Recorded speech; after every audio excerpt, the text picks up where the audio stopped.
میرے شوہر کا نام کاشف تھا اور وہ میرے بابا کے بنائے گئے میرج ہال پر مینیجر کی جاب کرتا تھا۔ کاشف صبح کے گئے ہوئے شام کو ہی گھر لوٹتے تھے، یعنی سارا دن گھر میں اور میرا ایک 25 سالہ جوان نوکر ہی رہتے تھے، اور میری شادی کو 3 سال بیت چکے تھے، لیکن ابھی تک میں اولاد جیسے میٹھے میوے سے محروم تھی۔ لہٰذا میرے شوہر جیسے ہی اپنے آفس جاتے تو میرا نوکر مجھے عجیب سی نظروں سے دیکھتا رہتا۔ اس کے علاوہ بھی جب شوہر گھر آ جاتا تو بھی مجھے واضح محسوس ہوتا تھا کہ وہ نوکر ہماری جاسوسی کرتا ہے۔ ویسے تو اس نوکر کو اس گھر میں ملازمت کرتے ہوئے 3 سال بیت چکے تھے، اور میں بھی جب سے اس گھر میں بیاہ کر آئی تھی تب سے لے کر آج تک میں نے بھی کبھی اس کی کوئی مشکوک حرکت نہیں دیکھی تھی۔ وہ نہایت ایماندار اور محنتی قسم کا نوکر تھا، لیکن کچھ دنوں سے اس کی کچھ حرکتیں مجھے بہت مشکوک سی لگ رہی تھی۔ ایسا لگ رہا تھا جیسے وہ مجھ پر ڈورے ڈالنے کی کوشش کر رہا ہو، کیونکہ میں بے حد خوبصورت تھی اور کسی کو بھی اپنے حسن کی بدولت اپنی طرف متوجہ کرنے کی کشش رکھتی تھی۔ لیکن میرا حسن صرف میرے شوہر کی ہی امانت تھا، اور میں نے بھی آج تک کبھی کسی غیر مرد کی جانب آنکھ اٹھا کر بھی نہیں دیکھا تھا۔ ایک روز جب کاشف کسی ضروری کام کے سبب جب رات کو گھر واپس نہ لوٹ سکا تو اس رات مجھے تنہا پا کر نوکر نے بڑے ہی زور سے 3 بار میرا نام ماہرہ ہے اور میں 20 سال کی ایک انتہائی خوبصورت اور نوجوان لڑکی تھی اور اپنے والدین کی اکلوتی بیٹی تھی۔ کہتے ہیں نا کہ پیدائش کے وقت بیٹیاں اپنا رزق اپنے ساتھ ہی لے کر آتی ہیں، لہٰذا میں بھی جب پیدا ہوئی تو میں اپنے والد کے لیے کسی انعامی لاٹری سے کم نہیں تھی، کیونکہ میری پیدائش سے چند مہینے بعد ہی میرے ابا کے کاروبار میں اللہ تعالیٰ نے اتنی برکت ڈالی کہ وہ ایک چھوٹے سے ڈرائیور ہوٹل کے مالک سے ایک بہت بڑے میرج ہال کے مالک بن گئے۔ میرے ابا کا وہ ہوٹل جس پر 24 گھنٹوں میں بمشکل 25 یا 30 ہی گاڑیاں آ کر رکتی تھی، لیکن جب اللہ تعالیٰ نے ان کا ہاتھ پکڑا تو گاڑیوں کا رش ختم ہونے کا نام ہی نہیں لیتا تھا، کیونکہ میرے ابا کے ہوٹل کے پکوانوں کا ذائقہ ہی کچھ منفرد تھا، اور اس ہوٹل کا نام وسیع پیمانے پر مشہور ہو چکا تھا اور اپنا ایک نام پیدا کر چکا تھا۔ میرا شوہر کاشف بھی ابا کے اسی ہوٹل میں ہی شروع میں ویٹر کا کام کرتا تھا، اور جب تک یہ ہوٹل رہا وہ ویٹر کی جاب ہی کرتا رہا۔ وہ بہت محنت اور ایمانداری سے کام کرتا تھا، اور جو بھی کسٹمر آتا تھا وہ اس کی مہمان نوازی سے خوش ہو کر ہی جاتا تھا، اور کئی تو خوش ہو کر اسے اچھی خاصی ٹپ بھی دیتے تھے۔ لہٰذا جب ابا کے دماغ میں میرج ہال کا آئیڈیا آیا تو ابا نے اس ہوٹل کو بھاری قیمت میں فروخت کر کے میرج ہال کی تعمیر کا کام شروع کر دیا، اور پھر چند سالوں میں ہی جب میرج ہال بنا تو اس کا نام بھی ابا نے ہوٹل کے نام سے ہی رکھا، اور وہ بھی جلد ہی عروج کی بلندیوں کو چھونے لگ گیا۔ اور اب اس میرج ہال میں ابا نے کاشف کو مینیجر کی پوسٹ پر رکھ لیا تھا۔ اس کے علاوہ بھی اس میرج ہال میں کم از کم 15 سے 20 ملازم کام کرتے تھے، جس میں ہر ایک کا پیشہ الگ الگ تھا۔ ابا کاشف پر بے حد اعتماد کرتے تھے، یوں سمجھ لیں کہ وہ اسے اپنے بیٹے کا درجہ دیتے تھے، کیونکہ میری پیدائش سے 5 سال پہلے میرا ایک 8 سالہ بھائی تھا جو کہ شدید بیمار ہونے کی وجہ سے بعد میں وفات پا گیا تھا، اور میرے اس بھائی کے پیدا ہونے کے بعد میری اماں اور ابا کئی سالوں تک اولاد کی نعمت سے محروم رہے تھے، اور جب بھائی بھی اس دنیا سے منہ موڑ گئے تب میرے والدین کی تو جیسے دنیا ہی اجڑ چکی تھی، اور اب ان کے پاس کوئی بھی سہارا نہیں بچا تھا۔ میری ماں کو بھی اپنے بیٹے کی وفات کا اتنا صدمہ پہنچا کہ وہ بھی شدید بیمار پڑ گئی۔ پھر بڑی مشکلوں سے علاج معالجہ کرانے کے بعد ان کی جان بچی، اور مجبوراً انہیں میرے پاپا کی خاطر خود کو زندہ رکھنا پڑا۔ پھر بھائی کے فوت ہونے سے تقریباً 3 سالوں بعد میں پیدا ہوئی تھی۔ میری پیدائش پر میری اماں اور ابا کی خوشی کی انتہا نہیں تھی، ورنہ وہ تو دونوں ایک دوسرے کو بانجھ سمجھ کر ہمت ہار بیٹھے تھے، اور انہیں ہر طرف اندھیرا ہی اندھیرا نظر آتا تھا۔ خوشیاں تو جیسے ہمارے گھرانے سے روٹ ہی چکی تھی، لیکن پھر جیسے ہی میری عمر 19 سال ہوئی، یعنی میں نے جوانی کی دہلیز میں قدم رکھا، تو میری ماں بھی دل کا دورہ پڑنے سے اس دنیا سے رخصت ہو گئی۔ مجھے تو ایسے لگا جیسے پورا آسمان ہی مجھ پر آن گرا ہو۔ جب ماما بھی بالآخر مجھے تنہا چھوڑ کر اس دنیا سے پردہ فرما گئی، تب ماں کی جدائی کے غم میں مجھے یوں لگ رہا تھا جیسے میری سانسیں بھی بس اب کچھ دنوں کی ہی مہمان ہیں۔ لیکن میری بدقسمتی یہ تھی کہ مجھے موت بھی نہیں آئی تھی، اور میرے بابا بھی جیسے میری ماں کی جدائی میں بالکل ٹوٹ کر رہ گئے تھے۔ انہیں ہر وقت میری فکر رہتی تھی اور ان کی تو جیسے راتوں کی نیند ہی اڑ چکی تھی۔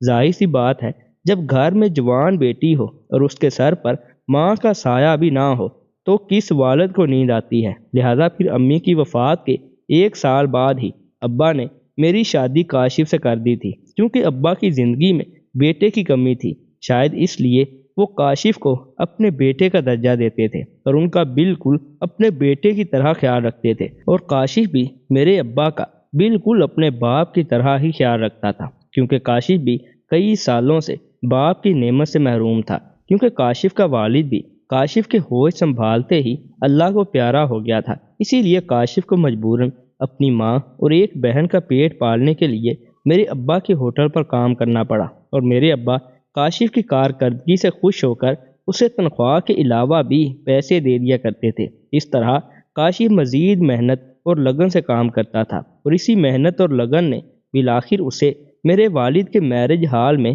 مینیجر کی پوسٹ پر پہنچا دیا، اور سب سے بڑھ کر ابا نے اسے اپنا منہ بولا بیٹا بنایا اور میری شادی بھی اس سے کروا دی۔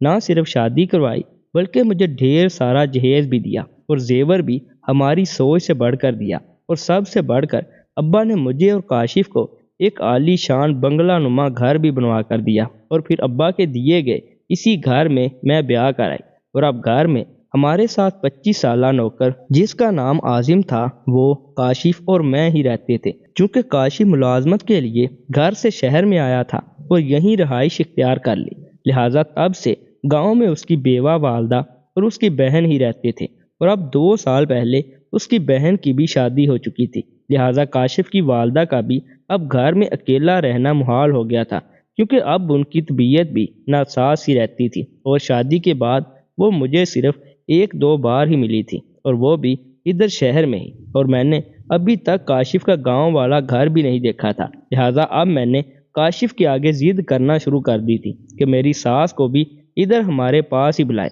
اب میں اسے گاؤں جانے نہیں دوں گی، وہ میری ماں ہے اور میں اس کی بیٹی ہوں۔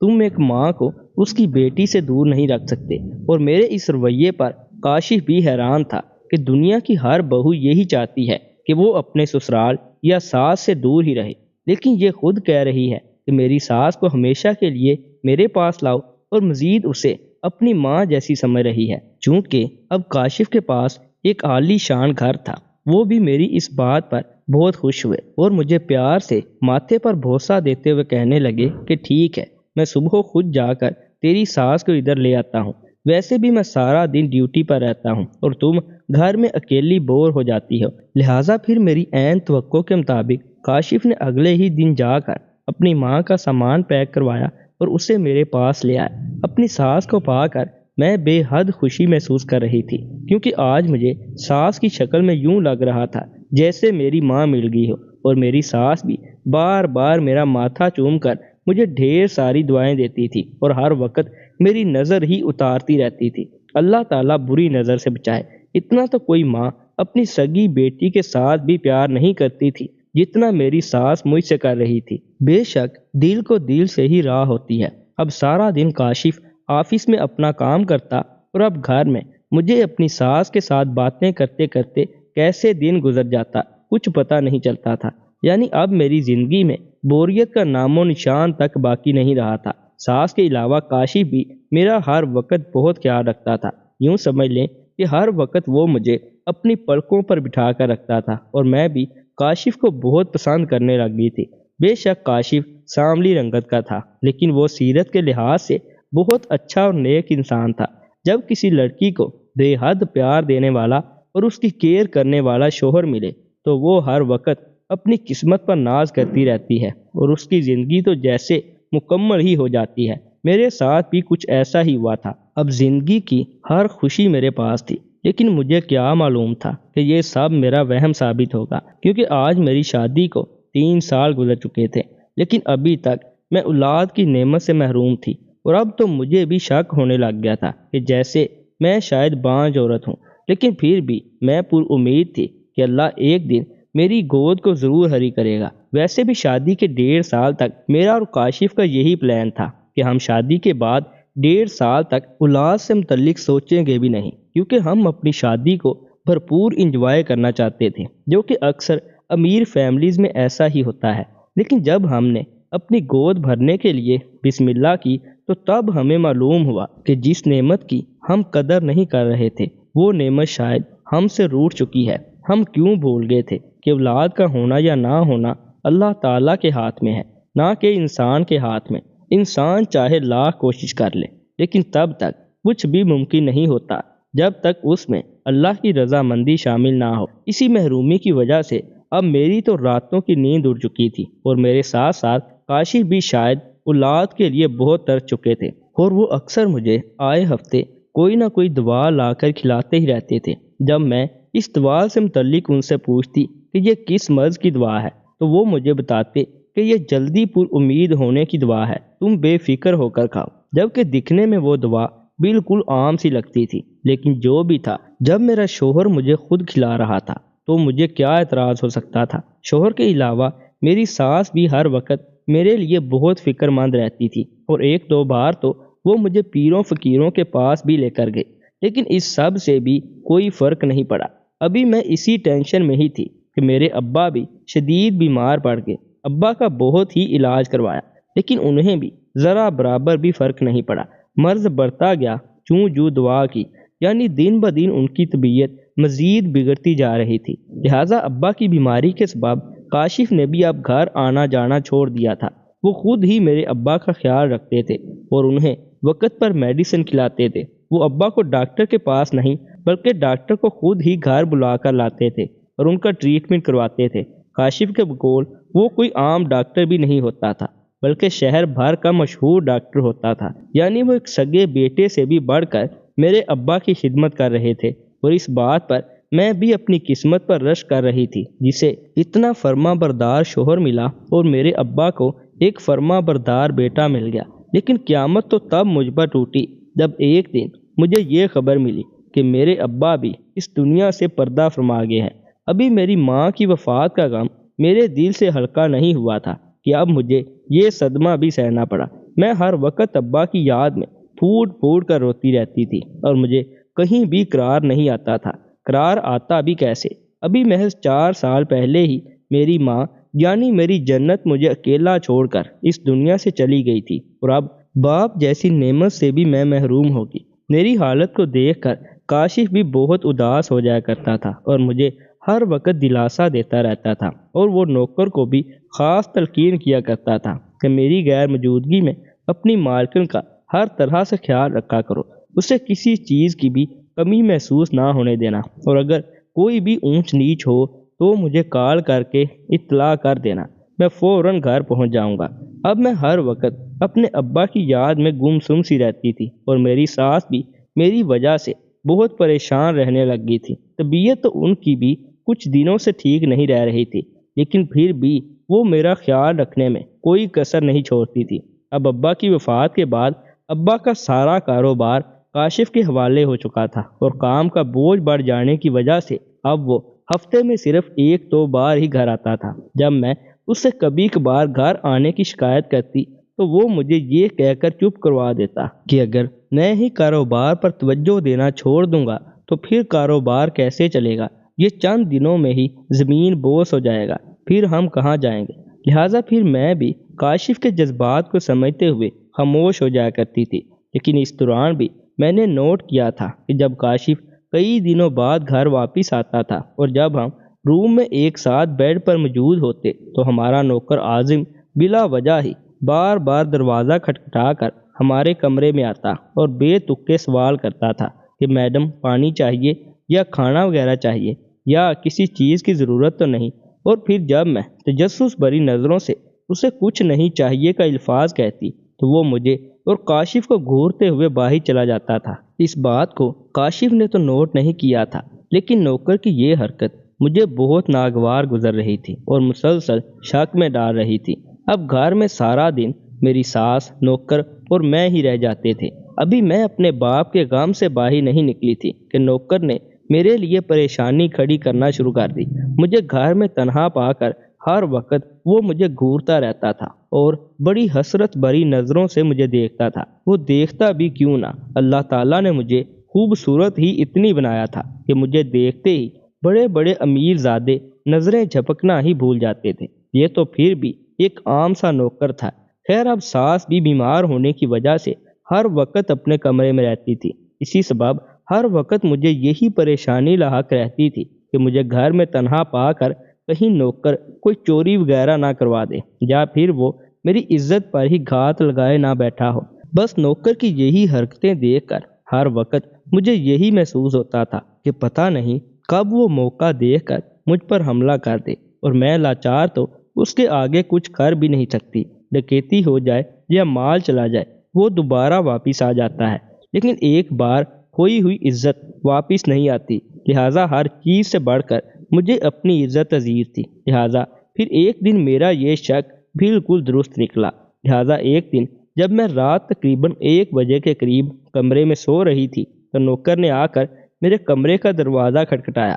ایک پل کے لیے تو میرے دماغ میں آیا کہ شاید کاشف گھر آئے ہوں، لیکن پھر میں نے سوچا کہ وہ تو جب بھی گھر آتے ہیں مجھے 1-2 گھنٹے پہلے ہی بتا دیتے ہیں کہ میں آج گھر آؤں گا، میرے لیے کھانا بنا کر رکھنا یا کپڑے وغیرہ پریس کر کے رکھنا۔ لیکن آج بتائے بغیر اتنی رات کو دروازے پر کون آ گیا؟ لہٰذا اسی تجسس کے ہاتھوں مجبور ہو کر میں نے شدید گھبراہٹ کے عالم میں پوچھا کہ دروازے پر کون ہے؟ نوکر نے ہلکی سی آواز میں کہا کہ میڈم میں ہوں، دروازہ کھولیں، مجھے آپ سے ضروری کام ہے۔ میں نے اس سے کہا کہ تجھے آخر اتنی رات مجھ سے کیا ضروری کام پڑ گیا جو تم دن کے وقت مجھے نہیں بتا سکتے؟ اس پر نوکر نے کہا کہ میں بہت دنوں سے آپ سے بات کرنا چاہ رہا تھا، لیکن مجھے موقع ہی نہیں مل رہا تھا، لیکن یہ بات ہی ایسی ہے کہ میں آپ کو دن کے وقت نہیں بتا سکتا، پلیز ایک بار دروازہ تو کھولیں۔ میں نے اسے کہا کہ تمہارے پاس میرا فون نمبر بھی ہے، تم مجھے جو بھی بات تھی فون پر بتا دیتے۔ اس نے کہا کہ نہیں میڈم، یہ بات فون پر بھی بتانے والی نہیں ہے، یہ اتنی ضروری بات ہے کہ آپ سوچ بھی نہیں سکتی۔ میں اب اتنی بھی بچی نہیں تھی کہ مجھے سمجھ نہ آتی کہ نوکر کو اتنی رات مجھ سے کیا کام ہے۔ یقیناً وہ اپنی تسکین کے لیے ہی آیا تھا۔ دن کے وقت وہ اس لیے میرے قریب نہیں آتا تھا کہ کہیں میرے شور مچانے پر کوئی محلے دار آ کر اسے دبوچ نہ لے۔ لہٰذا میں نے اس سے کہا کہ تم تھوڑا انتظار کرو، پھر میں تجھے اپنے کمرے میں بلاتی ہوں اور تفصیل سے تمہاری بات سنتی ہوں۔ لہٰذا میری بات سن کر نوکر واپس اپنے کوارٹر پر چلا گیا۔ لہٰذا پھر میں نے اپنے بابا کے قریبی دوست ایک پولیس آفیسر کو کال کی اور فوراً اس سے مدد کی درخواست کی۔ میرے کال کرنے کی دیر تھی کہ 15 سے 20 منٹ کے اندر اندر پولیس والی گاڑی ہمارے گھر کے آگے آ کر رکی اور میں فوراً بھاگ کر مین گیٹ کی طرف گئی اور بابا کے دوست کو اپنے نوکر کی طرف اشارہ کرتے ہوئے کہا کہ شکر ہے آپ وقت پر آ گئے، ورنہ آج میں اس نوکر کی ہوس کی بھیڑ چڑھ جاتی۔ میرے منہ سے یہ سننا تھا کہ نوکر کے ہوش اڑ گئے اور اس کا رنگ ایک دم ہی زرد پڑ گیا۔ وہ شرمندہ سا ہو کر میرے آگے معافی مانگنے لگا کہ میڈم آپ غلط سوچ رہی ہیں، میں ایسا نہیں ہوں، میں تو ضروری بات کرنے آیا تھا، لیکن آپ نے مجھے غلط سمجھ لیا، آپ ایک بار میری بات تو سنیں۔ پھر میں نے نوکر سے کہا کہ مجھے تمہاری کوئی بات نہیں سننی، بس میری نظروں سے اوجھل ہو جا، مجھے پہلے ہی تجھ پر شک تھا اور تم نے میرے اس شک کو آج رات حقیقت کا روپ دینے کی کوشش کی۔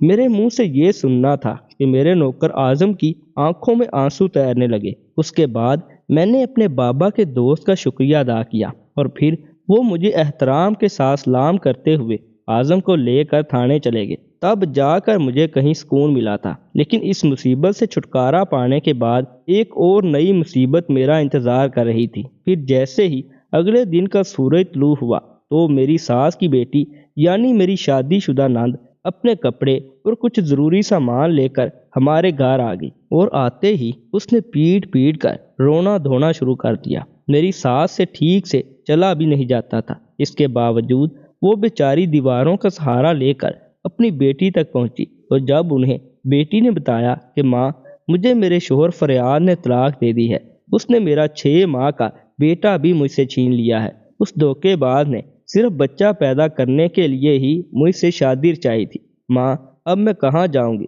یہ سننا تھا کہ میری ساس ایک دم سے چکرا کر نیچے گر گئی۔ ہم نے فوری طور پر جا کر اسے سنبھالا۔ پھر جب ہم اسے ہسپتال لے کر پہنچے تو ڈاکٹر نے بتایا کہ ایک دم نیچے گرنے سے ان کی ریڑھ کی ہڈی کریک ہو گئی ہے، لہٰذا ان کی حالت بہت سیریس ہے۔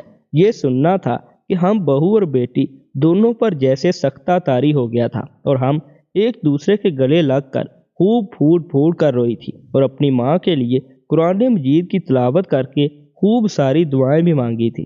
پھر ہسپتال میں بڑے ہی قرب میں 3 دن گزارنے کے بعد میری شفیق ساس بھی بلاخر ہمیں تنہا اور روتا دھوتا چھوڑ کر چلی گئی۔ پھر یوں ہی اگلے 2-4 دن ساس کی رسومات ادا کرنے، رونے پیٹنے اور تعزیت قبول کرنے میں گزر گئے، اور میرے غموں کا وہ زخم جو ساس کا ماں جیسا پیار پا کر کچھ حد تک مندمل ہو رہا تھا، اب پھر سے وہ تازہ ہو چکا تھا، جبکہ میری طلاق یافتہ نند سینہ پیٹ پیٹ کر رو رہی تھی کہ کاش میں اپنی ماں کو آ کر ساری حقیقت نہ بتاتی اور اسے ایک راز کی طرح ہی رکھتی، تو شاید میں اپنی ماں کو کھونے سے بچ جاتی۔ یہ میں نے کیا کر دیا؟ خیر، اب کیا پچھتائے ہوت جب چڑیاں چگ گئی کھیت، اور ویسے بھی قسمت کا لکھا کون ٹال سکتا ہے، شاید ان کی موت ایسے ہی لکھی تھی۔ اب میری ساس کی وفات کو 1 ہفتہ گزر چکا تھا، پھر اچانک ایک دن مجھے ابا کے اسی قریبی دوست یعنی پولیس افیسر کا فون آیا، جس میں وہ مجھے کہہ رہے تھے کہ آپ کے نوکر اعظم نے پہلے دن ہی ہمارے آگے معاملے کی ساری حقیقت کھول کر رکھ دی تھی۔ پھر آپ کی ساس فوت ہونے کی وجہ سے اس صورتحال میں نے آپ کو فون کر کے اس صورتحال سے آگاہ کرنا مناسب نہیں سمجھا، کیونکہ یہ بات ہی ایسی تھی کہ شاید اس کا صدمہ آپ کو ساس کی وفات سے بھی زیادہ ہوتا۔ پولیس افیسر کے منہ سے یہ سننا تھا کہ میرا دل ایک دم سے جیسے مٹھی میں بند ہو کر رہ گیا۔ میں نے سہمی ہوئی آواز میں پوچھا کہ سر، میرا دل بہت بری طرح سے گھبرا رہا ہے، پلیز جلدی بتائیں کہ آخر معاملہ کیا ہے۔ پھر پولیس افیسر نے کہا کہ میڈم، اگر آپ کھڑی ہیں تو پلیز کسی قریبی کرسی یا صوفے پر بیٹھ جائیں، میں پھر ہی آپ کو ساری حقیقت بتاؤں گا۔ یہ سن کر میری مزید جان پر بن گئی اور میں درود شریف پڑھتے ہوئے پاس پڑے صوفے پر بیٹھ گئی۔ پولیس افیسر نے بڑے تحمل سے مجھے بتانا شروع کیا کہ آپ کے نوکر اعظم نے یہ اعتراف کیا ہے کہ ایک دن جب کاشف صاحب گھر چھٹی گزارنے آئے تو اس رات جب میڈم گہری نیند سو رہی تھی تو تب کاشف صاحب اپنے کمرے سے باہر نکلی تو ان کے فون کی بیل بج رہی تھی، جسے انہوں نے سائلنٹ پر لگایا ہوا تھا۔ پھر جب انہوں نے کال اٹھائی تو اتفاقاً میں اپنے کوارٹر سے اٹھ کر پانی پینے کے لیے ہال کے دروازے کے عقب پر پڑے کولر کے پاس نیچے بیٹھ کر پانی پی رہا تھا، اور صاحب کو اس بات کا پتہ نہیں تھا کہ میں بھی ان کے پاس ہی موجود ہوں۔ پھر صاحب نے جب کال اٹھائی تو وہ کسی لڑکی سے بات کر رہے تھے، جسے وہ کہہ رہے تھے کہ مجھے آپ کی بہت یاد آ رہی ہے، میں خود تو اپنی بیوی ماہرہ کے پاس آیا ہوں، لیکن میرا دل ابھی بھی تیرے پاس ہی ہے، اور تم کبھی یہ خیال بھی دل میں مت لانا کہ میں ماہرہ سے اولاد پیدا کروں گا۔ میں نے اس کا پکا حل کیا ہوا ہے، میں نے ماہرہ کو ایسی ٹیبلٹ کھلائی ہوئی ہے جس سے وہ مخصوص عرصے تک ماں نہیں بن سکتی، اور میں اس کا حال بھی ویسا ہی کروں گا جیسا میں نے اس کے باپ کا کیا تھا۔ اسے بھی میں نے ہمیشہ کی نیند سلا دیا ہے، اور اب اس کی ساری جائیداد اور پراپرٹی میرے حوالے ہی ہے، اور میں بہت جلد اس ساری پراپرٹی کو اپنے نام بھی لگوا لوں گا، کیونکہ ماہرہ مجھ پر آنکھیں بند کر کے یقین کرتی ہے، اور جب سارا معاملہ میرے ہاتھ میں آ گیا تو تب ہم دونوں شادی کر لیں گے۔ کچھ عرصہ ہم روپوش رہنے کے بعد اسی گھر میں آ جائیں گے، اور میں ماہرہ کو گھر سے نکال دوں گا۔ پولیس افیسر نے کہا کہ اور تمہارا نوکر اعظم یہی بات آپ کو بتانے کے لیے بار بار آپ کے قریب آنا چاہتا تھا، اور موقع تلاش کر رہا تھا کہ کب وہ آپ سے یہ راز شیئر کرے، کیونکہ یہ بات بہت بڑا راز تھی۔ اس لیے اگر کاشف صاحب کو ذرا سی بھی بھنک پڑ جاتی کہ میرا ملازم میرا راز جان چکا ہے تو وہ اسے بھی ٹھکانے لگانے میں 1 سیکنڈ بھی تاخیر نہ کرتا۔ لیکن اس رات جب آپ کا یہ ملازم موقع دیکھ کر آپ کو اس راز سے آگاہ کرنے آیا اور آپ کا دروازہ کھٹکھٹایا تو آپ نے خوف کے مارے ہمیں یعنی پولیس کو کال ملا دی، اور یہ تب کا ہماری تحویل میں ہے۔ پولیس افیسر کی یہ بات سننا تھی کہ میرے پیروں تلے سے زمین ہی نکل گئی۔ کیا پہلے مجھ پر مصیبتوں کا پہاڑ کم ٹوٹا تھا جو یہ رہ گیا تھا؟ میری تو جیسے دنیا ہی اجڑ چکی تھی۔ پھر میں نے پولیس افیسر سے کہا کہ فی الحال آپ اسے اپنی تحویل میں رکھیں، میں تب تک کاشف کے خلاف ثبوت اکٹھے کر کے آپ کے پاس پہنچتی ہوں، اور پھر نوکر کے بیانات کی روشنی میں میرے اس دھوکے باز اور مکار شوہر کے خلاف کوئی ایکشن لیتے ہیں، اس سے پہلے کہ وہ ہمیں دبوچ لے۔ میں فوری طور پر کوئی حل نکالتی ہوں، لہٰذا پھر باتوں ہی باتوں میں نے کاشف کو گھر بلایا اور ایک ہفتے کے اندر سارے ثبوت اکٹھے کر لیے۔ پولیس اسٹیشن پہنچ گئی اور اس پولیس آفیسر کے سامنے رکھ دیے، اور مزید نوکر نے بھی اپنے بیانات ریکارڈ کروائے، اور جلد از جلد کارروائی ہونے کے تحت کاشف کو گرفتار کر لیا گیا۔ مجھے اب کاشف کے چہرے سے بھی نفرت ہو چکی تھی۔ اسے تو میرے بابا نے اپنا بیٹا بنا کر پالا تھا، بلکہ بیٹوں سے بھی بڑھ کر اس کا خیال رکھا، لیکن اس نے پلٹ کر ہماری ہی پیٹھ میں چھرا گھونپنا چاہا۔ اس کے بعد کاشف شرمندہ ہونے کی بجائے مجھے دھمکیاں دینے پر اتر آیا کہ میں تجھے یہ کر دوں گا، وہ کر دوں گا، لیکن میں نے اس کی کسی بھی بات پر غور نہیں کیا، بلکہ اسے ایک زوردار منہ پر تھپڑ رسید کیا اور اسے بد دعائیں دیتی ہوئی گھر واپس آ گئی۔ جب گھر واپس آئی تو ساتھ ہی میں اپنے ملازم کو بھی لے آئی۔ میرے ملازم نے مجھ پر بہت بڑا احسان کیا تھا، میں اس کا احسان مر کر بھی نہیں چکا سکتی تھی۔ اس نے میری حفاظت کی خاطر خود کو 10 دن تک جیل میں قید رکھا۔ وہ واقعی بہت وفادار ملازم تھا، شروع سے ہی اس نے وفاداری میں اپنا نام کمایا ہوا تھا۔ اب کاشف کے جیل جانے کے بعد اس کی بیوہ بہن، میں اور نوکر ہی گھر میں رہ گئے۔ کاشف نے اپنے کیے کی سزا پائی تھی، اس کی بہن تو بیچاری خود مظلوم تھی، وہ کہاں جاتی،